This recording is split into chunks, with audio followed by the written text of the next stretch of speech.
Bonjour les amis, c'est Cyril de Lille. Je change de décor pour une fois. Elon Musk, l'antichrist de l'Apocalypse. Pourquoi un tel titre? Eh bien je m'explique. Nous savons, en tout cas nous croyons, qu'à la fin des temps se manifestera un grand antichrist. Ou antéchrist. L'antichrist est celui qui s'oppose au Christ, l'antéchrist est celui qui vient avant le Christ. Mais c'est une seule et même personne. Les deux termes donnent deux caractéristiques de cet ennemi de Dieu. Il est contre le Christ et il vient avant. Il vient avant le retour glorieux donc de Jésus, qui vient achever l'histoire, les temps. Nous savons que cet antichrist vient résumer l'ensemble de l'antichrist qui s'est développé sur terre, de toute la spiritualité de l'antichrist qui s'est développée au cours des âges. Nous avons aujourd'hui de nombreux signes de la fin, comme je l'ai exposé à travers mes dernières vidéos. Alors, l'un de ces signes, c'est l'avènement de l'antichrist, sa manifestation. Est-il manifesté et le connaissons-nous? Bon, j'ai déjà donné la réponse à cette question dans le titre. Selon moi, oui. Voilà environ 2 ans maintenant, peut-être un peu plus d'ailleurs, que, à cause d'une certaine intuition, je suis Elon Musk, qui nous est présenté souvent comme un milliardaire fantasque, dans ses activités, que je me renseigne sur lui. Et je peux le dire aujourd'hui, dans cette vidéo publiée sur YouTube, que je crois moi qu'il est, lui, l'antichrist de la fin. J'ai répertorié bien sûr différents signes qui vont dans ce sens, je ne me contente pas de le dire. Je vais tenter de vous le prouver. Je m'en vais donc exposer ces arguments. Je vais commencer par cette vidéo d'aujourd'hui et je continuerai à travers différentes vidéos que je publierai dans les semaines qui arrivent. Le premier argument, c'est le suivant. L'antichrist apporte de fausses solutions à l'humanité. Il présente de faux miracles. Bien. Elon Musk fait-il cela? Dans le monde entier, aujourd'hui, triomphe Tesla, marque de voitures électriques qui appartient à Elon Musk. D'ailleurs, nous en sommes à un niveau encore jamais vu. De nombreux dirigeants de pays puissants, je pense à la France, je pense à la Chine et à d'autres pays, croient voir en Tesla, en le développement de ces voitures électriques, une solution d'avenir pour leur pays, pour contrer la menace écologique, pour contrer la pollution qui vient des voitures qui fonctionnent à l'essence, bien sûr, des voitures de tous les véhicules d'ailleurs. Voilà donc une solution qui nous est présentée par cet homme, Elon Musk, et qu'il l'apporterait à l'humanité. Le problème, c'est bien qu'il s'agit d'une fausse solution, puisque c'est prouvé scientifiquement, les batteries utilisées, les batteries électriques utilisées et leurs matières premières génèrent bien plus de pollution, détruisent bien plus l'écosystème que les voitures à essence. Seulement, la pollution se fait d'une manière différente, bien sûr. Ce n'est pas directement au moment où nous utilisons la voiture. Donc ça donne peut-être une impression de propreté. Mais ce n'est qu'un leurre. Le leurre, c'est quelque chose que nous allons retrouver régulièrement dans la vie, dans l'œuvre de l'Antichrist. Il n'y a pas que ça. Avec Tesla, Elon Musk développe des robots au service des hommes, qui s'accompagnent d'ailleurs d'une prophétie pour l'humanité, dans laquelle, selon lui, les hommes n'auraient plus besoin de travailler pour subvenir à leurs besoins, mais seraient servis par des robots. Je reviendrai sur cet aspect-là. Mais les robots au service des hommes, est-ce une solution?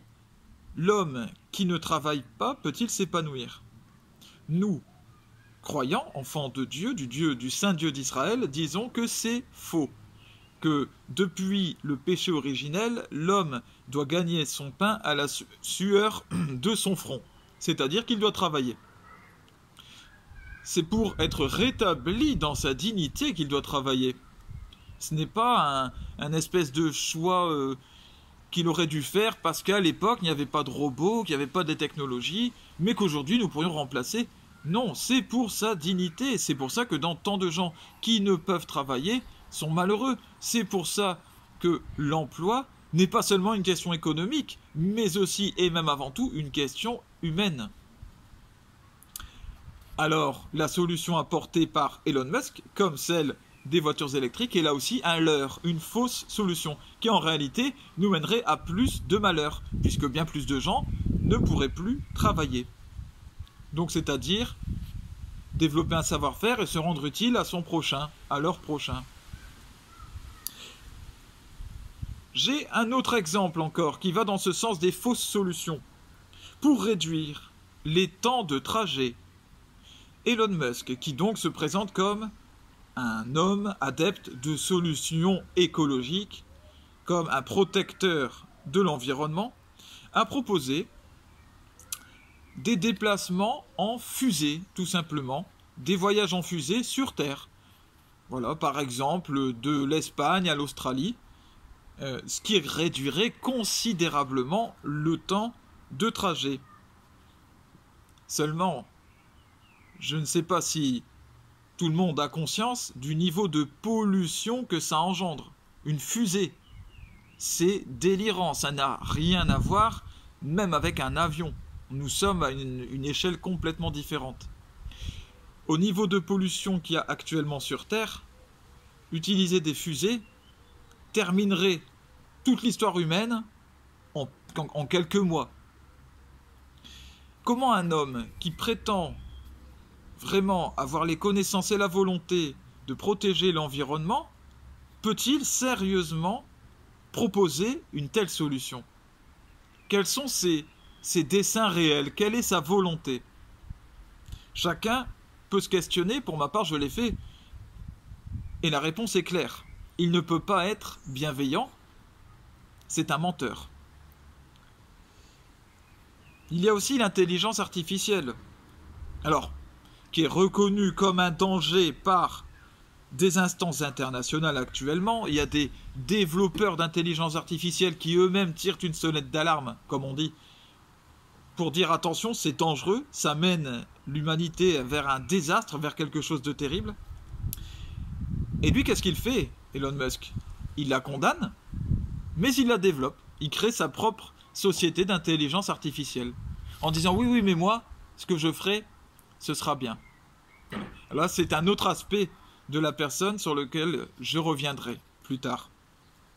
Mais donc, encore une fois, une fausse solution apportée à l'humanité, celle de l'intelligence artificielle, qui en fait ne va pas améliorer je ne sais quoi d'ailleurs, l'intelligence artificielle qui est censée, je ne sais pas, à travers ChatGPT par exemple, aider l'homme à créer, à développer de l'art, différentes choses. Tout ça en fait mène l'homme à sa perdition. L'homme a besoin de créer, l'homme a besoin de travailler encore une fois. C'est ça qui le rend digne, c'est ça qui lui permet de s'améliorer. Si on lui retire ça, il est malheureux. C'est l'enfer sur Terre. Voilà. Et de manière générale, c'est ce que propose cet excentrique milliardaire. Et puis évidemment, il y a cette contradiction formelle entre le fait de condamner quelque chose et de le développer. C'est-à-dire que l'intelligence artificielle est dangereuse, c'est pour ça que je le fais. Bon, c'est un autre aspect. Enfin, je voulais citer un point central qui est un signe très fort de l'Antichrist, de la façon dont nous pouvons nous le reconnaître, c'est la puce Neuralink. Il développe cette puce qui sera placée donc dans le cerveau des personnes. En tout cas, pour l'instant, c'est pas encore très clair, mais c'est le projet. Cette puce qui nous est présentée comme la solution, bien sûr, aux problèmes de santé. Aujourd'hui, étant donné qu'il n'y a aucun recul sur cette question, je ne peux pas vous dire, moi, ça ne marche pas et ça abîme les gens. Ce que je peux vous dire, c'est que dans la Bible, dans l'Apocalypse, il est dit qu'à la fin des temps, il y aura une marque de la bête. Chaque personne devra porter la marque de la bête sur sa main droite ou sur son front. Et que sans cette marque, plus personne ne pourra ni acheter ni vendre, et qu'elle sera montrée comme une fausse solution.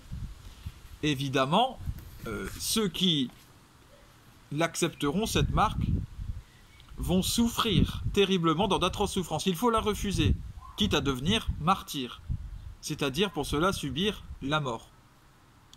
Parce que l'accepter sera une soumission au système de l'Antichrist, c'est-à-dire au système du diable instauré sur Terre.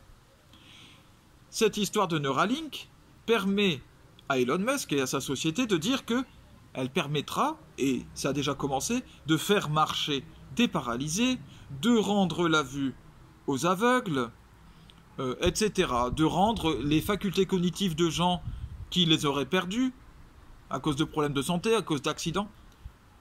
En tout cas, il prétend en réalité que ces miracles, parce qu'il s'agit de miracles, qui étaient accomplis par le Seigneur, le Christ lui-même, au temps de sa venue sur terre, et qui continuent à être aujourd'hui accomplis, eh bien lui, il les présente comme possibles aujourd'hui par sa main, par la main de son entreprise. Mais il ne s'agit que de technique, que de technologie. Un faux miracle qui en réalité est dû à du mécanique. C'est là l'un des signes présentés dans l'Apocalypse. Ce seront de faux miracles dus à de la technique. Voilà, je continuerai donc dans d'autres vidéos à vous exposer pourquoi je crois de manière de plus en plus forte que Elon Musk est l'antichrist de la fin des temps. À bientôt.